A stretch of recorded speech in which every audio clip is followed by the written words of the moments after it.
이번 영상 시청 안 하시면은 2027년 1월 1일부터 우리 구독자분들 통장에서 코인으로 내는 수익의 22%가 그냥 사라질 수도 있겠습니다.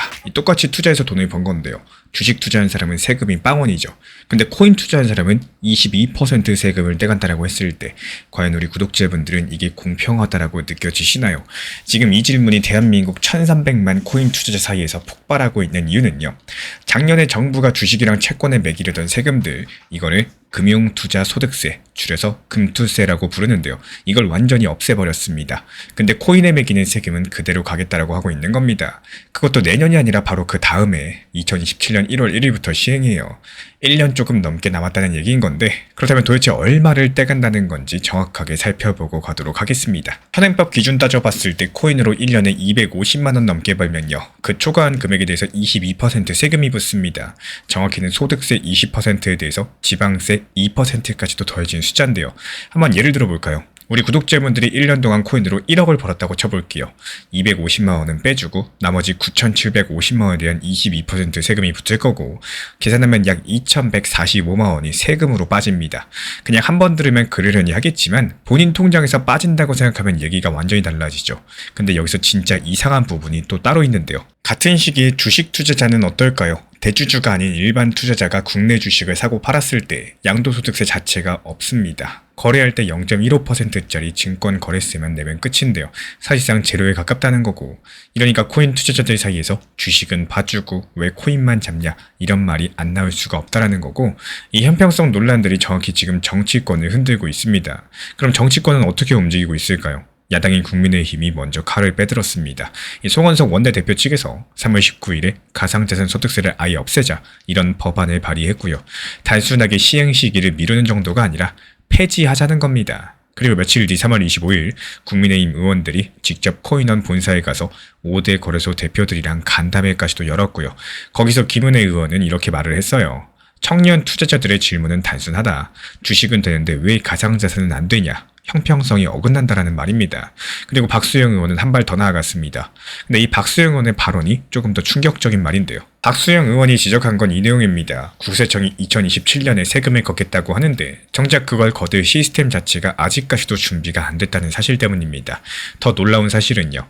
현재 국세청이 가지고 있는 자료가 국내 5대 거래소 정보뿐이라는 점인 건데, 해외 거래소에서 거래한 사람들 정보 거의 없죠. 그렇다 보니까 국제 정보 교환 체계가 도입되더라도 개인별 정보가 아니라요, 이 총량만 들어온다는 사실입니다. 쉽게 말씀드리면 세금을 매기겠다고 해놓고 실제로 누가 얼마를 벌었는지 정확하게 파악할 방법이 아직까지 없다는 뜻인 거고, 5년 동안 유예해놓고선 가장 기본적인 준비조차 안 끝난 상태라는 거고, 이게 정말로 사실인지 의심이 들 정도인데요. 이 박 의원이랑 여러가지 언론 보도가 이 점을 똑같이 지적하고 있는 상황입니다. 근데 여기서 잠시만요. 이 다른 쪽 입장도 봐야지 공정하겠죠. 더불어민주당은 어떨까요? 김한규 민주당 원내정책 수석 부대표는 형평성 문제는 인지하고 있다고 말을 했지만, 그렇다고 폐지에 바로 동의하겠다 이런 입장은 아직까지 밝히지 않았습니다. 즉 야당이 폐지 법안을 냈지만요, 여당 측에서 아직까지 사인을 안 한 상태이기 때문에 법이 통과되려면 결국에 두 당이 합의를 해야 되고, 지금은 그 합의 자체가 없습니다. 이런 부분들 해석이 조금 갈리고 있지만요, 지금까지 공개된 자료를 놓고 봤을 때 완전 폐지까지는 단기간에 어렵다, 이렇게 보는 게 합리적이겠습니다. 그렇다면 도대체 어떻게 흘러갈 가능성이 가장 높을까요? 여기서부터가 진짜 중요한 부분입니다. 여러가지 시나리오들 중에 지금 팩트들 모아보시면요, 가장 현실성 있는 흐름은 딱 한 가지입니다. 바로 추가 유예한다거나 부분 보완하고 나서 시행하는 겁니다. 왜 그렇게 보고 있느냐?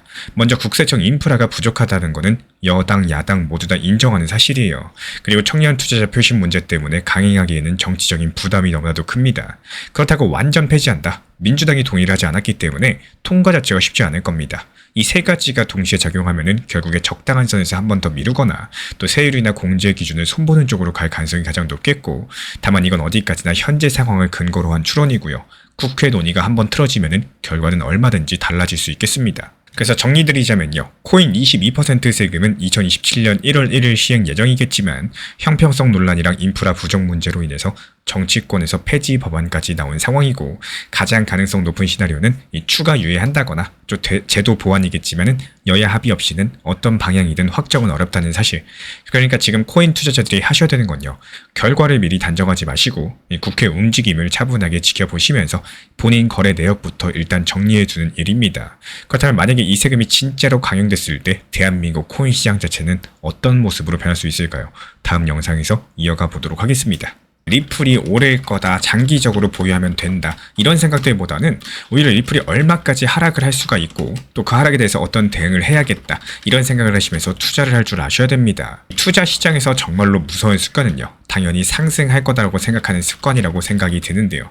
리플이 단순하게 상승할 거다라고 생각을 하시면은 2,000원, 3,000원, 4,000원, 5,000원이 돼도 계속 고점 추격 매수를 하게 되는데, 리플이 하락할 수 있다 이렇게 생각을 하시고 또 투자 시장에 이렇게 접근을 하시면요, 하락할 수 있으니까 현금 비중을 보유하고 또 단기적인 저점에서 추가 매수해야겠다, 이런 시나리오와 생각을 하시게 될 겁니다. 리플 정보방에서도 시장이 좋아도요, 이 단기 고점 4,850원에 매도하셔라 말씀을 드렸었고, 그리고 추가 매수하실 수 있도록 지금처럼 시장이 안 좋을 때도 오히려 단기 저점에 대한 분할 매수 1,800원 라인에서 매수하셔라 말씀을 드렸던 이유는요, 결국에 시장은 상승하고 나서 하락이 항상 함께하기 때문에 이에 따른 시장을 오른다는 관점에서만 보시면은 오히려 위험할 수 있기 때문이겠습니다. 제가 안내해드리고 있는 코인 신사 채널 멤버십 전용방에 대해서 짧게 설명드려 보도록 하겠습니다.